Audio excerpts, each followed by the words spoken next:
Bismillahirrahmanirrahim. Assalamualaikum warahmatullahi wabarakatuh.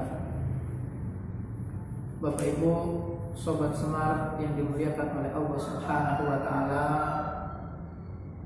pertama dan utama adalah senantiasa kita panjatkan puji dan syukur kita kepada Allah Subhanahu wa Ta'ala, yang mana pada malam hari ini, malam yang cerah ini, kita senantiasa diberikan kenikmatan luar biasa, baik itu nikmat iman, nikmat Islam, nikmat kesehatan, dan juga nikmat-nikmat lain yang sering kita lupakan. Salah satunya yaitu nikmat kesempatan. Banyak saudara-saudara kita yang tahun lalu masih bersama kita, bulan lalu masih bersama kita, minggu lalu masih bersama kita, atau bahkan kemarin masih bersama kita, sekarang tidak diberikan kesempatan lagi oleh Allah Subhanahu wa Ta'ala.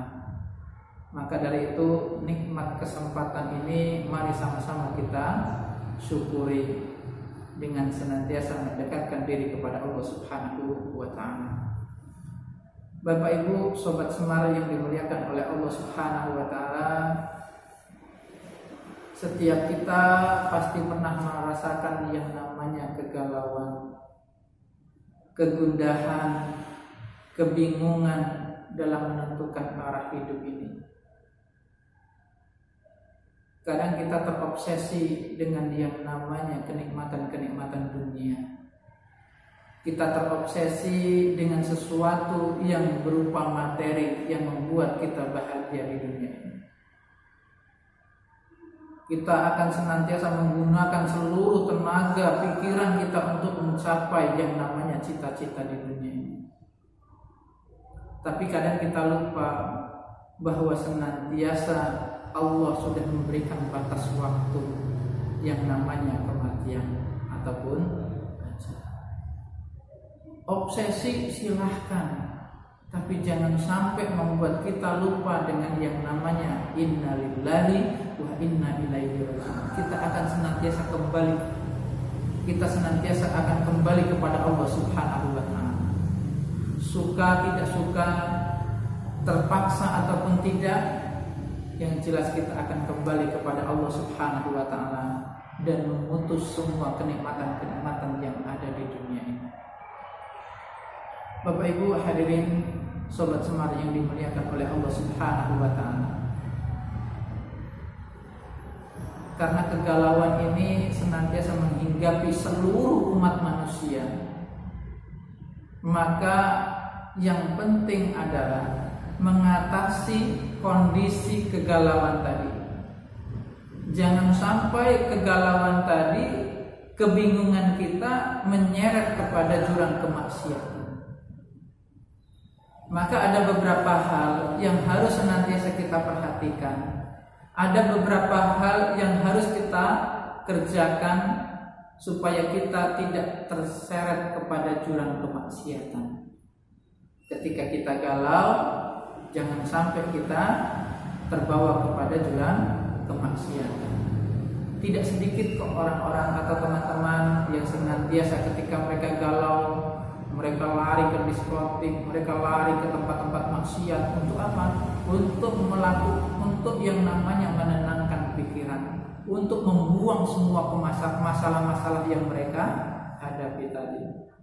Maka kita sebagai orang Islam itu harus punya strategi, harus bisa memanajemen diri kita supaya apa? Supaya tidak terjebak kepada kemaksiatan ketika kita sedang galau. Yang pertama yaitu sibukkan diri dengan sesuatu yang bermanfaat.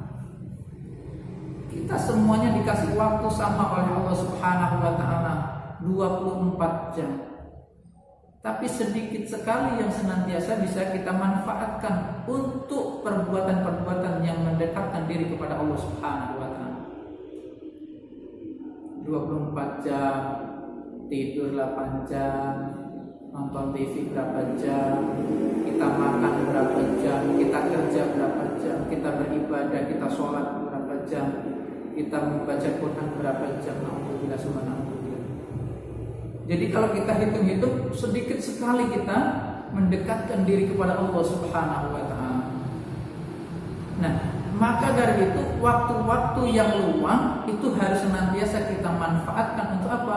Mendekatkan diri kepada Allah Subhanahu wa Ta'ala. Kerjakan segala sesuatu yang senantiasa bernilai ibadah di hadapan Allah Subhanahu wa Ta'ala. Karena ketika kita mempunyai waktu luang dan tidak kita gunakan untuk kebaikan, maka yang terjadi adalah menggunakan dalam keadaan kemaksiatan. Nah, kalau tidak untuk digunakan untuk kebaikan, maka kadang digunakan untuk keburukan. Yang kedua yaitu hindari panjang angan-angan. Terlalu ambisius menjadi orang sukses, menjadi orang-orang yang senantiasa kaya raya, seringkali membuat kita lupa dengan sukses di akhirat. Kita lupa bahwa ada kebahagiaan yang kekal yang harus kita kejar, yaitu kehidupan akhirat. Jangan sampai kita terbuai dengan mimpi-mimpi di dunia ini. Seandainya, jikalau, maka dari itu terlalu terobsesi di dalam mimpi atau terobsesi dalam panjang angan-angan, maka membuat orang itu jatuh lebih dalam lagi, lebih parah lagi, yang namanya dalam kegalauan. Rasulullah SAW dan juga para sahabat senantiasa mereka membenci yang namanya panjang angan-angan. Seorang sahabat yaitu Ali radhiyallahu anhu pernah mengatakan, yang paling aku takutkan menimpa kalian adalah mengikuti hawa nafsu dan panjang angan-angan. Kenapa? Karena hawa nafsu itu senantiasa membuat kita lupa dengan yang namanya kebenaran. Gak bisa lagi membedakan mana hak, mana batil, mana benar, mana salah. Pokoknya yang penting seneng, yang penting enak. Jadi mereka gak peduli lagi mana hak, mana batil, mana benar, mana salah. Kenapa? Karena terlalu mengikuti hawa nafsu. Kemudian panjang angan-angan. Panjang angan-angan pun senantiasa membuat kita hubud dunia, cinta akan dunia. Dan kita melupakan yang namanya akhirat.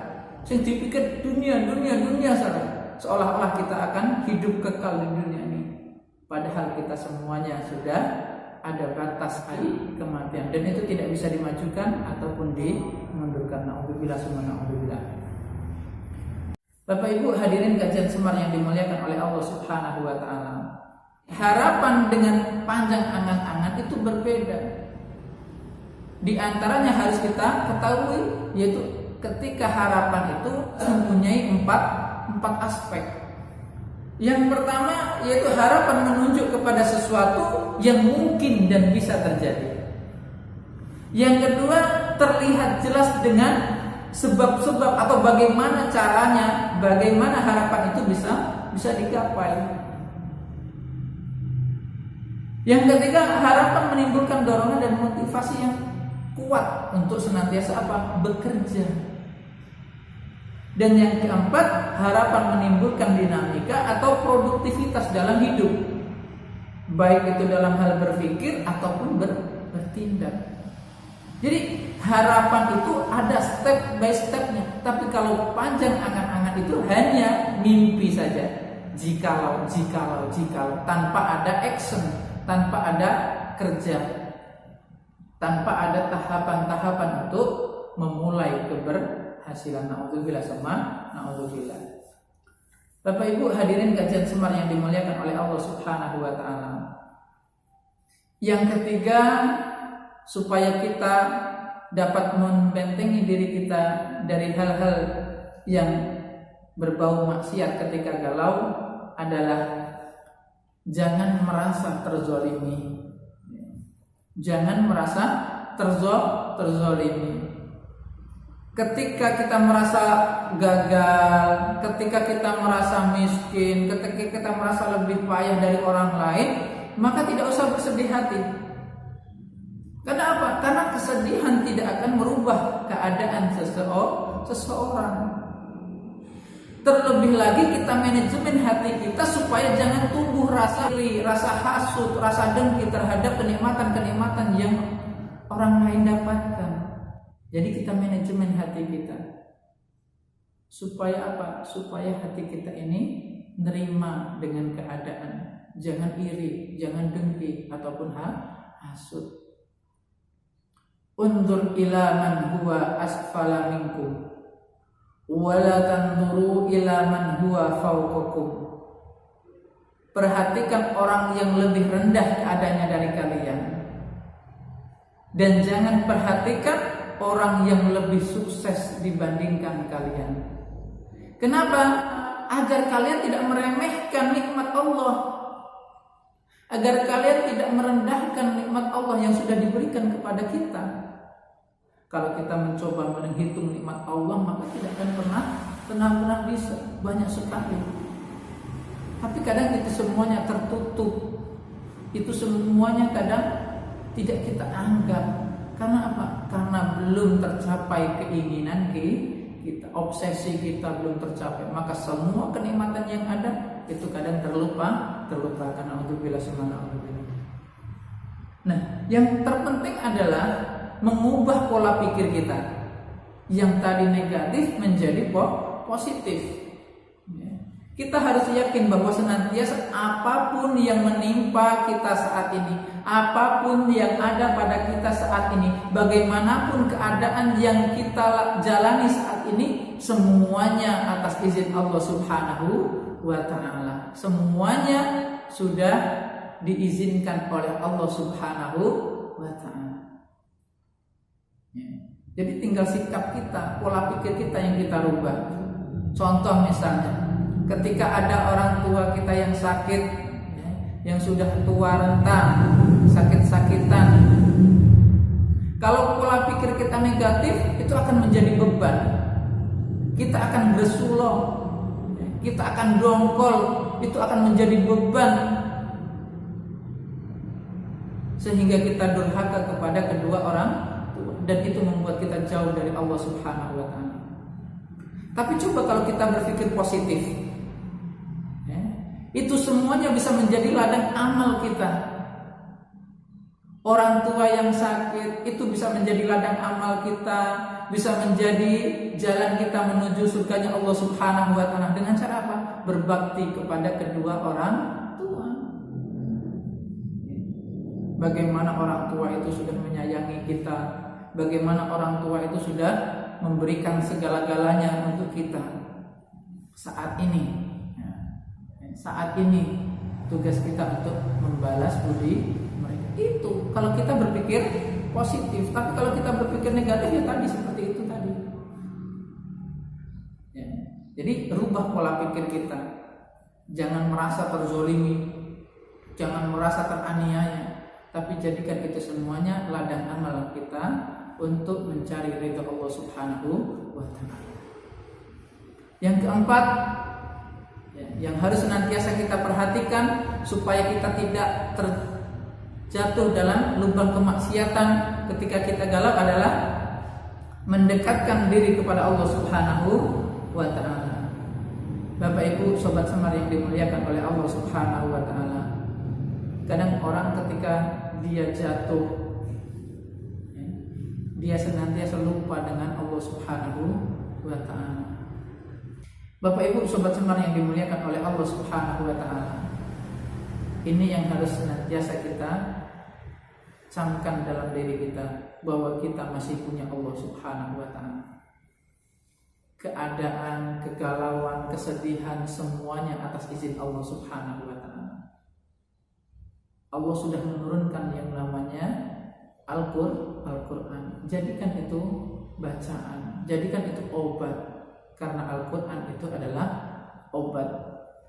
Makanya orang-orang ketika mencari ketenangan hati, janganlah ke gunung, jangan ke laut, jangan ke sesuatu yang negatif, ke kuburan dan lain sebagainya.